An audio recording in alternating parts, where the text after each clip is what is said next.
안녕하세요. 이번에 ITI 애뉴얼 미팅의 발표를 맡게 된 삼성서울병원 치주과의 양승민입니다. 오늘 제가 말씀드릴 내용은 치주과 전문의로서 임플란트를 보았을 때 티슈 레벨 임플란트에 관련되어서 좀 말씀을 드리고자 합니다. 말씀을 드릴 내용은 치주과 전문의가 바라본 임플란트의 성공적인 요건, 그 다음에 그런 관점에서 보았을 때 티슈 레벨 임플란트의 장점, 그리고 마지막으로 결론에 대해서 말씀을 드리도록 하겠습니다. 성공한 임플란트라는 것은 보면은 다양하게 해석이 존재할 수 있겠습니다. 저희가 이제 치주외과적인 관점에서 볼 수도 있겠고요. 그다음에 보철적 관점 또는 환자분들 자신이 느끼는 관점에서도 볼 수 있을 것 같습니다. 치주외과적 관점에서 보았을 때는 주로 이제 임플란트를 감싸고 있는 골과 소프트 티슈에 관련되어서 일정한 기준에 의해 가지고 그거의 변화를 관찰할 수 있을 것 같고요. 보철적 관점에서는 어떤 테크니컬 컴플리케이션이 발생하지 않는다거나 심미적으로 또는 기능적으로 적당하게 보여지고 기능할 수 있는 것들을 볼 수 있겠습니다. 저희가 많이 관점을 좀 잘 안 두고 있는 것 중에 하나가 임플란트 치료를 받으신 환자의 관점에서 보았을 때 어떠한 것인가를 보게 되는데요. 일반적으로 보았을 때의 환자분들이 느끼실 때는 불편하지 않는다라는 겁니다. 저희들이 보았을 때 굉장히 불편할 것 같지만 환자분들은 불편을 느끼지 않으시는 경우가 임상에서는 많이 관찰됩니다. 그래서 이런 것들도 저희들이 나중에는 한번 좋은 주제로서 다뤄봐야겠지만 환자의 관점에서는 아프지 않고 잘 씹을 수 있으면 성공적인 임플란트라고 생각을 하게 됩니다. 저희들하고는 약간의 좀 차이가 있는 것 같고요. 얼마 전에 환자분이 죄송합니다. 그러면 이런 성공적인 임플란트를 바라보았을 때 그럼 치주과 의사는 과연 어떻게 바라보고 있는가? 치주과 의사는 무엇인가라는 것을 봤을 때 치주과 의사는 아시다시피 치주 질환을 진단하고 예방하고 치료하는 전문가라고 볼 수 있고요. 여기서도 보시겠지만 임플란트의 식립에 있어서 전문가로서의 영향을 발휘할 수 있다라고 되어 있습니다. 그리고 마지막으로 어떤 치아나 임플란트에 있어서 염증이 있었을 때 염증을 치료하는 전문가로서의 역할을 한다라고 되어 있죠. 그러면 저희들이 일반적으로 치주과 의사로서 임플란트를 보았을 때는 어느 부분을 보는가라고 봤을 때는 두 가지를 볼 수 있을 것 같습니다. 겉에서 보여지는 소프트 티슈, 또 내부에 있는 골의 상태, 이 두 가지를 본다고 볼 수 있겠죠. 저희들이 이제 얼마 전에 내원한 환자분이십니다. 저희들이 보았을 때 치주과적인 관점에서만 봤을 때는 썩 그렇게 좋지는 않아 보이는데 잇몸도 안 좋으시고 환자분은 주소가 전반적인 임플란트 점검과 치료를 받고 싶다로 내원하셨어요. 저희들이 봤을 땐 당연히 많이 불편할 거라고 생각을 하는데 환자분은 씹는데 전혀 지장이 없고 단지 보시면은 상악 전치부 하나가 빠진 거에 대한 치료, 그리고 하악 구치부 역시 빠진 거에 대한 치료를 원하셔서 오신 거예요. 이쪽 오른쪽, 환자분의 오른쪽에서는 씹는 데는 전혀 문제가 없으시고 단지 왼쪽에 관련된, 그리고 상악 전치부, 심미에 관련된 부분만 치료를 받고 싶어서 오신 겁니다. 저희들이 입안을 사진 촬영을 했을 때 보면은 굉장히 안 좋고 염증이 임플란트 주변에도 굉장히 많고 안 좋은 상황임에도 불구하고 환자분은 단지 여기 치아가 빠져 있는 이 부분 두 군데에 대해서 치료만을 원하셔서 오셨습니다.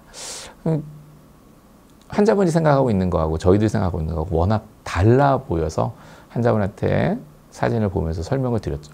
이런 부분을 봤을 때는 환자분들이 생각하고 있는 성공한 임플란트와 저희 치주외과 쪽에서 봤을 때 성공한 임플란트는 완전히 다른 거라고 생각이 듭니다. 올 초에 환자분이 한 분 내원하셨는데 비슷한 상황으로 내원하셨죠. 환자분이 오셔서 임플란트에 관련되어서 다시 만들어주기를 원하셨어요. 이 상황을 봤을 때 저희들이 겉에서만 봤을 때는 역시나 골 소실이 좀 보이고 좀 안 좋아 보여서 네, 한번 해볼 수 있을 것 같습니다라고 했지만 실제 상황은 이렇게 되어 있습니다. 굉장히 많은 골 소실과 이런 부분들을 할 때는 굉장히 챌린지한 시츄에이션이 되겠죠. 다른 환자도 비슷한 시기에 오셨어요. 근데 보시면은 20년 전에 임플란트를 시행을 하셨다고 했으면 트라우마에 의해 가지고 2014년도에 오셨을 때 상태와 16년도, 19년도 오셨을 때 임플란트 자체를 보면은 골소실이 거의 안 보입니다. 굉장히 안정적인 임플란트라고 볼 수 있겠습니다. 그렇지만 환자의 구강 내 상태를 보시면은 역시나 상악 전치 부위에도 불구하고 이러한 상태를 보이고 있죠. 그러니까 환자분들이 생각하고 있는 여러 가지의 상태가 뭐 겉에서 씹는 부분, 심미적인 부분, 다른 여러 가지 부분들이 복합적으로 나타나면서 성공적인 임플란트의 판단을 내리게 되는데, 치주과적인 문제에서 봤을 때는 결국은 뼈와 경조직과 연조직으로 대변이 되겠죠. 그래서 이 경조직과 연조직을 얼마나 오랫동안 잘 유지할 수 있게 임플란트를 식립하고 관리할 수 있느냐를 결국은 성공적인 임플란트의 기준점으로 출발할 수 있을 것 같습니다. 그래서 뭐 많은 관계에 있어서 이런 부분들이 뭐 논쟁의 여지는 있겠지만, 그래도 연조직과 경조직이 안정적이라면은 장기적인 면에서 환자의 편안함과 또는 치주외과적 또는 심지어는 보철적인 관점에서도 굉장히 성공적인 임플란트를 유지할 수 있지 않을까 하는 생각이 듭니다.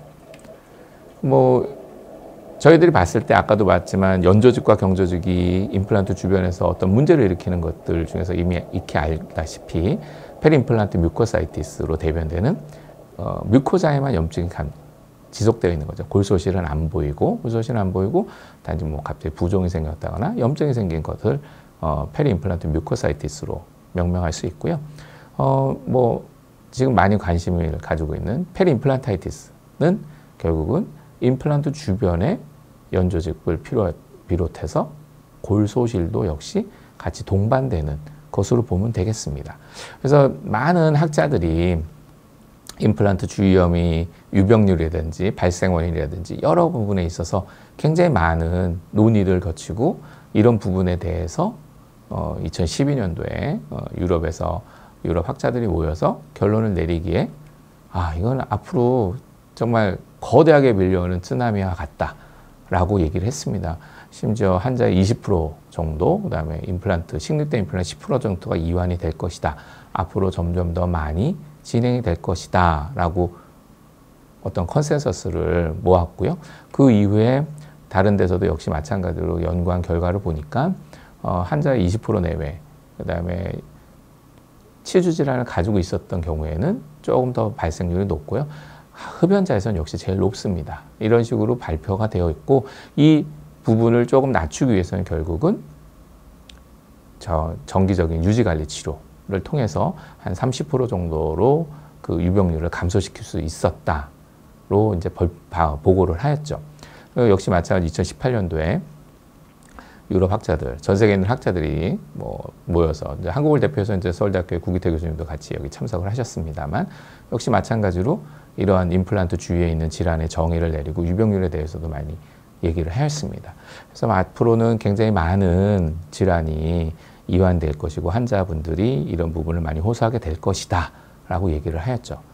그런 반면에 다른 연구자들은 또 다른 모임을 했습니다. 물론 이 모임은 펀딩을 요새는 이제 어떤 CY에 관련돼서 많이 관련성을 반드시 내비쳐야 되기 때문에 그런 부분들이 오해의 소지가 좀 있을 수 있겠습니다만, 다양한 임플란트 회사에서 펀딩을 해가지고 미팅을 주선해서 이 내부에서 굉장히 유명한 석학들이 모여서 주제를 정한 상태에서 페리임플란타이티스에 대한 결론을 어떻게 내렸냐면은, 여기서는 페리임플란타이티스라는 것 자체는 무시해도 될 만한 현상이 아닐까, 너무 우리가 비관적으로 이걸 해석하고 있는 게 아닐까라고 비슷한 시기에 또 완전히 상반된 결론을 내리게 되었습니다. 그래서 저희들 입장에서는 이게 과연 진실이 과연 뭘까 궁금하지 않을 수가 없었죠. 그래서 저희 병원에서도 그런 부분들이 많이 궁금해서 한번 연구를 한번 해봤습니다. 그래서 2000년부터 2006년까지 내원한 환자 중에서 5년 이상 팔로업된 환자들, 여기서 이제 보철물은 보시다시피 시멘트 타입이 아니라 스크루 타입으로만 유지된 보철물을 대상으로 하였고요. 페리임플란타이티스의 정의는 여러 가지가 있겠지만 골소실이 2mm 이상이고 발적과 블리딩 시 퓨로잉 시 블리딩이 되는 것, 그 다음에 화농성을 보이는 것을 대상으로 하여서 조사해 봤더니 한 약 10% 정도의 환자에서, 그리고 임플란트에서는 한 6.8% 정도에서 나타나는 게 관찰이 되었습니다. 그래서 저희들이 내린 해석은 비슷하게 그 EAO 컨퍼런스에서 나왔던 유병률보다는 조금 낮고 에스테포나 컨퍼런스에서 나왔던 비슷한 유병률을 가지는 게 아닐까라고 보았고, 저희들이 여러 가지 이제 뭐 팩터라든지 리스크 팩터를 많이 좀 관찰을 해봤는데, 일단은 확실한 것은 임플란트를 식립하고 나서 가지고 있는 시간이 오래되면 오래될수록 페림플란티스의 성공률은 떨어지고, 즉 페림플란타이티스의 유병률이 높아진다는 것을 거꾸로 볼 수가 있었습니다. 그래서 앞으로 이제 다른 관점에서 봤을 때는 장기적으로 유지되는 임플란트에 있어서는 더더욱이나 많은 유지 관리의 노력이 필요하지 않을까라는 생각이 들었습니다. 그리고 또 한 가지 이제 좀 재밌게 본 거는, 저희들이 이제 다양한 임플란트 형태를 가지고서 임플란트 식립을 해봤을 때 익스터널 커넥션 타입을 가지는 임플란트가 좀 가장 많이 있었고요. 인터널 커넥션을 가지고 있는 임플란트 중에서도 티슈 레벨 임플란트가 굉장히 낮게 나타났어요. 그래서 이게 과연 무엇일까 하고 궁금해하고 있었고, 이런 부분들이 저희들 이제 같이 연구하신 선생님들 내에서도 원인은 명확하진 않지만 이런 경향을 좀 보이는 것 같다라고 얘기를 하면서, 저희가 이제 후속 연구를 계속 진행을 하려고 하고 있었던 차에 환자분이 내원을 하셨습니다. 환자분이 내원을 하셨고, 이 환자분은 이제 뭐 3년 전쯤 일본에서 임플란트를 하셨다라고 하고, 이렇게 이제 티슈 레벨 형태의 임플란트를 진행을 받으셨죠. 그래서 이분 오신 거는 이제 건강 관리를 받고 싶다라는 내용으로 내원하셨어요. 뭐 이분이 계속 오신 건 아니에요. 뭐 띄엄띄엄 오시면서 그래도 이제 전체적으로 SPT를 받아가면서 치료를 받으셨죠. 보면은 뭐 거의 10년 동안 아무런 문제 없이, 구강 내에서도 보면은 큰 문제 없이 잘 유지가 되고 있는 걸 봤습니다. 그래서 저희들이 이런 경향을 보면서 왜 어떤 특정 브랜드가 이렇게 왜 좋을까, 왜 그럴까 하는 계속 구분을 좀 의문을 가지게 되었죠. 그래서 그 의문을 좀 해결하는 방안으로 몇 가지를 좀 시도를 해보고, 그거에 대해서 말씀을 좀 드리고자 합니다.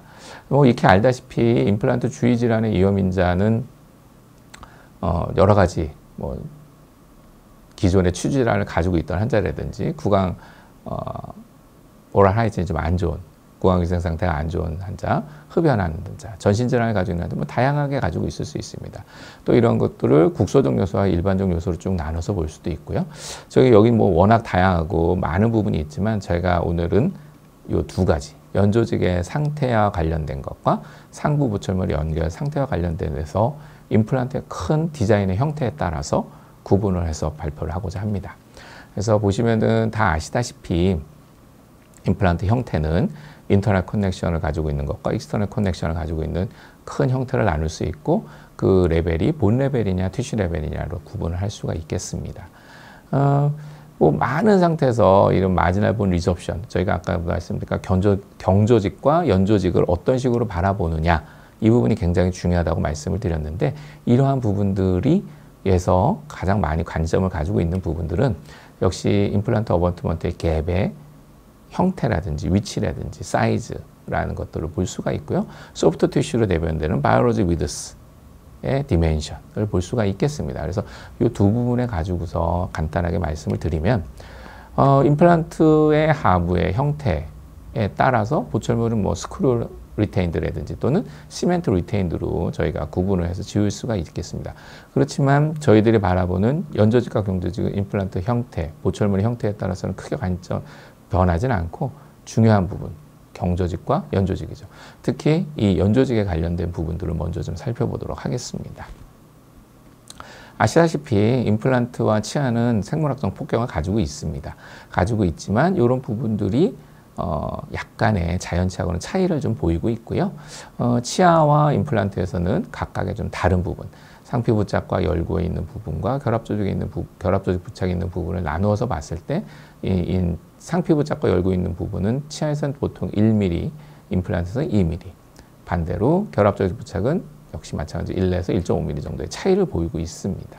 이러한 생물학적 폭경은 뭐 아시다시피 임플란트의 시스템이라든지 수술 방법이라든지 어버트먼트 타입이라든지 거칠기라든지 이런 부분에 따라서 영향을 많이 받는데, 그중에서 임플란트 시스템을 한번 보시게 되면은 본 레벨 임플란트의 인터널 형태로 대표되는 임플란트와 익스터널로 대표되는 임플란트, 그 다음에 티슈 레벨로 대표되는 임플란트 형태를 보았을 때 저희들이 이제 대부분의 경우는 많은 경우에 있어서 수직적인 형태만을 많이 보게 됩니다. 그렇지만 여기서 조직 사진에서도 보시다시피 수평적인 두께의 차이도, 이것도 약간 무시 못할 부분도 좀 있습니다. 그래서 요즘은 소프트 티슈의 디멘션에 관련돼서도 많은 얘기들을 하고 있기 때문에 그런 부분도 나중에 한 번씩 기회가 되면은 다시 한번 말씀드리도록 하겠습니다.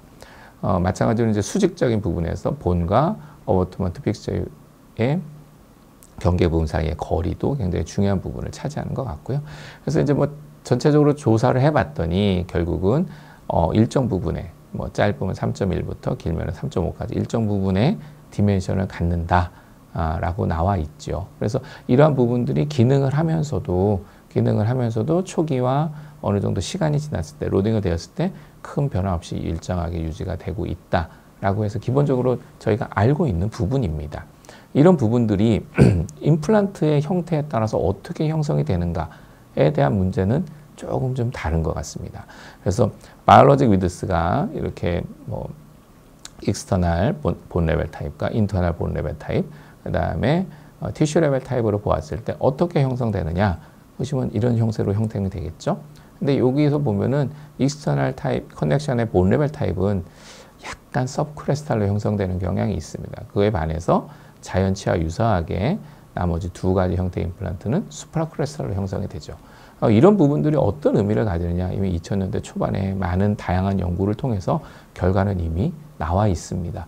뭐 커넥션의 부위를 원 피스 또는 투 피스의 부위에 따라 가지고 커넥션의 부위를 러프 서피스와 스미스 서피스의 위치를 어디에 위치하느냐에 따라서 각각의 조사를 한 거고요.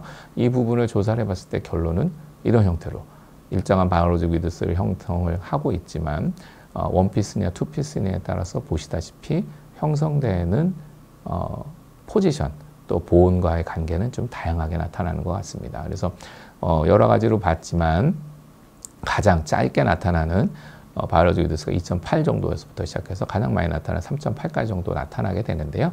이거의 결론은 결국은 원피스 임플란트가 좀 더 자연치하고 유사한 정도의 디멘션을 가지게 된다라는 것으로 나타났죠. 그래서 이제 바이올로직 소프트 티슈적인 면에 있어서 봤을 때는 세 가지 임플란트 형태의 타입에 따라서 보았을 때는 조금 더 원피스 임플란트가 조금 장점이 있는 것으로 보입니다. 뭐 저희들이 이제 수술적인 관점만 보고 있지만 실제로 완성은 보철이 다 연결이 되어야만 완성이 되는 부분인데, 일반적으로 임플란트 픽스처와 어버트먼트를 통한 보철물의 연결 관계에 있어 봤을 때 각각의 어버트먼트를 어떤 재질로 만드느냐에 따라서 다양한 결과가 나오는 것 같습니다. 보시다시피 제일 안정적인 결과는 CP 타이타늄으로 만들었을 때가 제일 좋고요. 세라믹 어버트먼트로 만들었을 때는 약간의 염증 반응은 보이지만 그래도 안정적으로 나타납니다. 물론 골드 어버트먼트는 다양한 결과가 나타나는데 이때 보고되었을 때는 굉장히 안 좋은 형태, 염증을 가지고 있는 형태의 조직 소견을 보이지만 추후의 연구 결과에서는 커다랗게 많이 변화는 없었던 것을 보고하고 있습니다. 이제 저희가 이제 UCLA 어버트먼트를 이용한 형태로 임플란트 보철물을 만들 때 나타나는 쇼 타이타늄 어버트먼트의 아우터 포스레인을 엮었을 때는 역시 마찬가지로 염증 반응이 많이 나타나는 것을 보이고 있습니다. 따라서 어떤 어버트먼트 머티리얼에 따라서 어태치먼트의 질이 결정이 되고 가장 적당한 것으로 봤을 때는 CP 타이타늄이나 세라믹 어버트먼트, 그 외의 어버트먼트는 적절하지 않은 것으로 나타나고 있습니다. 이러한 부분들을 저희가 역시 마찬가지로 보철물의 형태를 보았을 때, 여기 연결되는 부분을 봤을 때는, 이건 물론 저희는 이제 UCLA 어버트먼트를 많이 이용하기 때문에 이런 부분이 나타납니다만, 픽처 레벨에서 상부 연결되는 이 부분을 봤을 때는 골드와 약간의 아우터 포스린이 나타나게 되죠. 역시 마찬가지로 본 레벨 임플란트도 비슷하게 이런 식으로 나타나게 됩니다. 보시면 여기 마찬가지로 픽처 레벨에서 어버트먼트 하이트 요만큼 나오고요. 이제 물론 이거는 시멘트 타입으로 만드는 보철물이기 때문에 이런 형태로 보이지만 역시 마찬가지로 치은 연화에 약간의 아우터 포스린이 연결이 되게 되겠습니다. 티슈 레벨 형태의 임플란트를 보시게 되면은 뭐 역시 마찬가지로 티슈 레벨도 약간은 치은 연화로 포스린 부분이 약간 보이게 되겠지만 치은 연화 임플란트 픽스처에서부터 이 연결되는 부분에 이미 기존에 있었던 타이타늄 재질의 넥 부분을 가지고 있기 때문에 이 부분에 있어서는 어태치먼트에 있어서 훨씬 더 유리한 부분이 있지 않을까 하는 모습을 보일 수 있습니다. 올해 나온 굉장히 재밌는 논문입니다. 그래서 페리 임플란타이티스하고 보철물의 어떤 형태에 관련되어서 서울대학교 구기태 교수님 연구팀에서 많이 연구를 하고 있는데 그 부분 나온 것들을 봤을 때 결론적으로 말씀드리면 이머전스 앵글하고 이머전스 프로파일이 여기에 어떤 영향을 주는가를 보았습니다. 뭐 기존에 여러 가지 이런 보철물과의 관계에서도 많은 걸 나타내고 있는데요. 뭐 다양한 임플란트의 종류를 많이 구분을 했습니다. 간략하게 말씀을 드리면 이머전스 앵글 자체가 30도를 기준으로 했어요. 30도보다 작거나 높은 거로 봤을 때는 역시 30도보다 작았을 때 훨씬 더 좋은 페림플란트에서 유병률이 낮은 상태가 보였었고요. 이 이머전스 프로파일을 보았을 때도 역시 마찬가지입니다. 30도보다 낮은 상태에서 좋지만 거기서도 콘케이브한 형태의 프로파일을 가졌을 때 조금 더 좋은 결과가 나타났고 스트레이트 타입이나 컨벡스 타입보다는 훨씬 더 좋은 결과가 나타났죠. 30도 이상일 때는 스트레이트 타입과 컨벡스 타입 역시 안 좋은 결과가 나타났고 콘케이브 타입은 중간저중 입장에서 좀 나타났습니다. 그리고 보철물의 연결 상태를 보았을 때는 역시 중간에 있는 것들이 임플란타이티스가 좀 더 많이 나타나는 결과를 보였고 이 결과에서 봤을 때 이머전스 앵글이 30도 이하로 나오는 것이 굉장히 중요하다라고 보고를 하셨습니다. 근데 여기서 이 결론에서 보면은 이러한 연구 결과가 티슈 레벨에서는 잘 관찰되지 않는다라고 딱 명기를 하셨어요. 이게 왜 그런가 봤는데 이제 이 투스 사이즈와 이머전스 앵글의 각도를 보시면 이제 이거는 익스터널 형태의 연결 부위겠지만 저희가 임플란트를 심었을 때 이 치경부 부분에서 나오는 각도를 보시게 되면은 각각의 소구치, 상하악 소구치와 대구치 부위에서 약간의 차이를 보이게 됩니다. 이러한 차이들이 어느 정도 보이게 되느냐? 뭐 소구치에 있어서는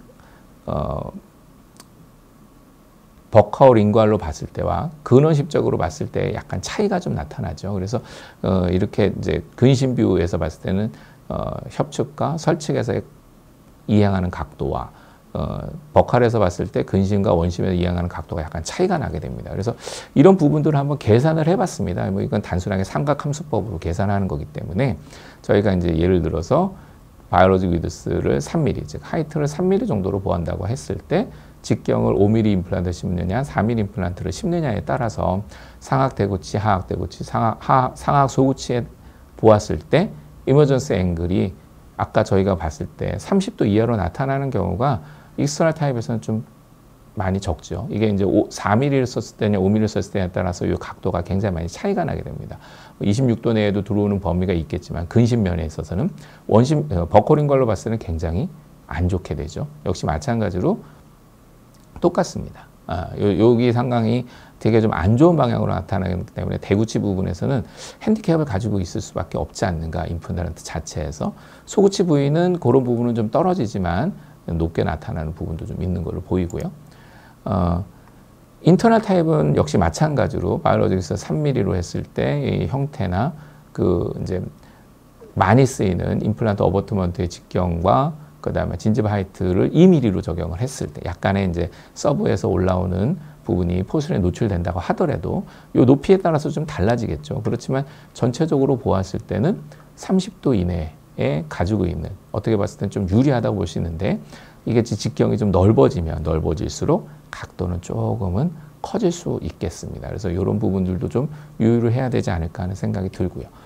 티슈 레벨 임플란트는 뭐 이게 임플란트 구조적으로 이미 가지고 있는 장점이 있기 때문에 저희가 삼각함수법을 이용해서 계산을 해보았습니다. 물론 이게 정확한 건 아니지만 아비추러리하게 보았을 때 보면은 소구치부에서 이게 이제 스탠다드 플러스하고 스탠다드를 보았을 때 보면 에스테틱 플러스 이거 보시면은 이 자체가 13도, 6도, 22도, 25도로 봐서 어느 임플란트의 종류를 쓰더라도 30도 이하의 구조적으로 이런 부분들을 이머전스 앵글을 가지고 있기 때문에 보철적인 연결 부분에 있어서 굉장히 유리한, 태생적으로 유리한 부분을 가지고 있다라고 생각을 합니다. 그래서 지금 뭐 여러 가지 말씀을 나눴지만 저희들이 이 티슈 레벨 임플란트가 가지고 있는 기본적인 이 임플란트 형태의 디자인에서 가지고 있는 장점이 크게 바이올로직 위드스하고 이머전스 앵글적인 면에서 간단히 찾아보았습니다. 결론을 말씀을 드리면 뭐 요즘 사회적으로 전 세계적으로 굉장히 위험한 이 코비드 19에 대해서 많이 위험도가 증가하고 있는 상황에서 저희들이 아시다시피 이거를 예방하는 제일 좋은 방법은 소셜 디스턴싱이지 않습니까?